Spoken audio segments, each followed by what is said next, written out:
दोस्तों, जब भी विश्व कप के सबसे बड़े स्टेडियम की बात होती है तो सबसे पहले ऑस्ट्रेलिया के मेलबर्न का नाम लिया जाता है। लेकिन अब उसे भूल जाइए, क्योंकि उसे टक्कर देने के लिए मोदी जी ने अपने ही नाम पर दुनिया का सबसे बड़ा स्टेडियम बनवा दिया है। इस स्टेडियम के बनने के पीछे की कहानी दिलचस्प है। आइए जानते हैं आज की इस वीडियो में। देखिए, जब 3600 वर्कर्स 38 महीनों तक लगातार काम करते हैं तब जन्म होता है दुनिया के सबसे बड़े क्रिकेट स्टेडियम का। ये कहानी तब शुरू होती है जब गुजरात क्रिकेट एसोसिएशन को लगा कि 30 साल पहले बने सरदार पटेल स्टेडियम का फिर से रेनोवेशन करना चाहिए। लेकिन जब वो ये प्रस्ताव नरेंद्र मोदी के पास लेकर पहुंचे तो मोदी ने इसे सीधे ही रिजेक्ट कर दिया और ये कहा कि इस पुराने स्टेडियम को तोड़कर यहाँ पर वर्ल्ड का सबसे बड़ा क्रिकेट स्टेडियम बना दो। ऐसा कहा जाता है कि इस मैदान का विचार मोदी के मन में तब आया था जब वो गुजरात क्रिकेट एसोसिएशन के अध्यक्ष थे। उन्होंने उसी समय सोच लिया था कि जब भी करेंगे कुछ गजब करेंगे। इसके बाद 2015 में पुराने स्टेडियम को पूरी तरह से तोड़ दिया गया। फिर जब इसके पूर्ण निर्माण की बारी आई तो गुजरात क्रिकेट एसोसिएशन किसी ऐसी कंपनी की तलाश में था जिसे इस फील्ड में पहले से ही महारत हासिल हो, और GCA की इसी तलाश को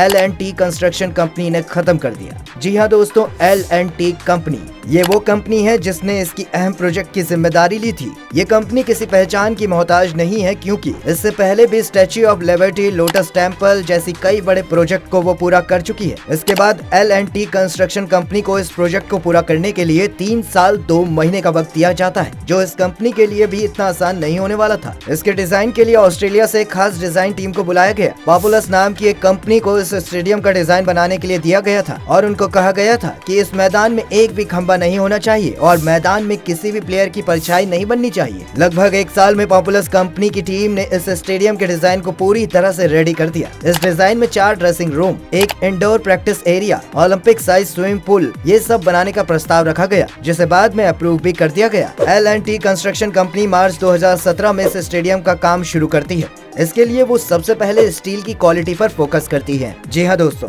क्योंकि इस मैदान के सारे खंभों को स्टील से ही बनाया गया था जो मैदान का सारा भार उठाने में सक्षम हो। आपको बता दें, इन सारे खंभों का डिजाइन काफी अलग रखा गया था। इसके लिए वाई शेप के खंभे फाइनल किए गए थे। आपको बता दें, वाई शेप के एक खंभे में 600 किलो से ज्यादा सीमेंट यूज की गई थी और ये खंभे इस विशाल स्टेडियम की रीढ़ की हड्डी है। इस स्टेडियम को बनाने में लगभग 45,000 मैट्रिक टन से ज्यादा सीमेंट का यूज किया गया। पहले से ही तैयार 85 से ज्यादा कॉलम को उनकी सही जगह पर फिट किया गया। एक कॉलम का वेट 280 टन था, जो स्टैच्यू ऑफ लिबर्टी से भी ज्यादा था। ये कॉलम 30 मीटर ऊंचे थे, जो किसी 30 मंजिल इमारत को टक्कर देने की हैसियत रखते थे। इस स्टेडियम के निर्माण में इस बात का खास ध्यान रखा गया कि भूकंप आने पर इस स्टेडियम को कोई नुकसान न हो, क्योंकि इसके आसपास वाले इलाकों में भूकंप आने की आशंका हमेशा बनी रहती है। दोस्तों, इन सारे कॉलम को लगाने में 1 साल का वक्त लग गया था और 1 साल के बाद ही ये पता लगने लग गया था कि ये स्टेडियम कितना विशाल होने वाला था। इसके बाद इसकी छत को बनाने का जिम्मा वाल्टर पी मोरे नाम की एक अमेरिकी कंपनी को दिया गया था। आपको बता दूं कि ये कंपनी अपने काम के लिए पूरे वर्ल्ड में आज भी विख्यात है।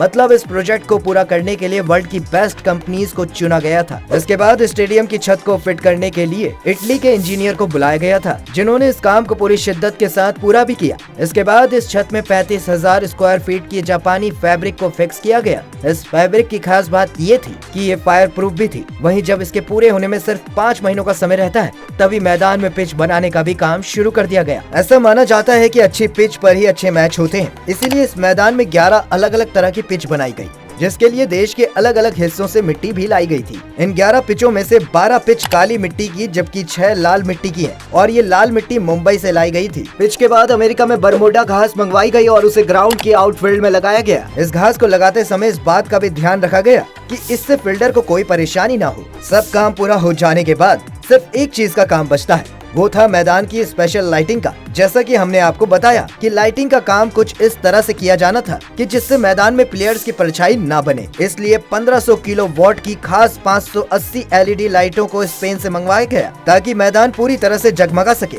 इस मैदान के नीचे एक तरह का खास ड्रेनेज सिस्टम भी लगाया गया है, जो मैदान को सिर्फ 30 घंटे में सुखा देता है। इसके बाद इसका इनॉग्रेशन इंडिया के फॉर्मर प्रेसिडेंट रामनाथ कोविंद जी ने 24 फरवरी 2021 को किया था। वहीं आपको बता दें, इससे पहले 24 फरवरी 2020 को इसी मैदान मैदान पर नमस्ते ट्रम्प कार्यक्रम का भी आयोजन किया गया था। अभी इसी साल मार्च में ऑस्ट्रेलिया के पीएम और इंडिया के पीएम ने यहाँ पर इंडिया और ऑस्ट्रेलिया का एक टेस्ट मैच भी देखा था। अब इसी मैदान में 15 अक्टूबर को वर्ल्ड कप में इंडिया और पाकिस्तान का मैच होने वाला है और यहीं पर इस बार वर्ल्ड कप का फाइनल मैच भी खेला जाएगा। चलिए दोस्तों, अब इस मैदान की कुछ खास बातें भी जान लेते हैं। देखिए, विश्व के सबसे बड़े स्टेडियम में 3 practice ground, club house, Olympic size swimming pool और इंडोर क्रिकेट एकेडमी भी बनाई गई है। इस स्टेडियम का स्ट्रक्चर ऐसा है कि जब कोई खिलाड़ी बाउंड्री मारेगा तो स्टेडियम में बैठने वाला हर क्रिकेट प्रेमी उस बाउंड्री को देख पाएगा। यानी स्टेडियम के सारे खंभों को बाहर की साइड में लगाया गया है। इस स्टेडियम में पार्किंग के लिए अच्छे स्पेस भी दिए गए हैं, जिसमें 4000 कार और 10,000 बाइक एक साथ पार्क की जा सकती है। इसके अलावा वीआईपी लोगों के लिए 75 कॉर्पोरेट बॉक्स भी बनाए गए हैं और स्टेडियम को मेट्रो लाइन से भी जोड़ा गया है। तो दोस्तों,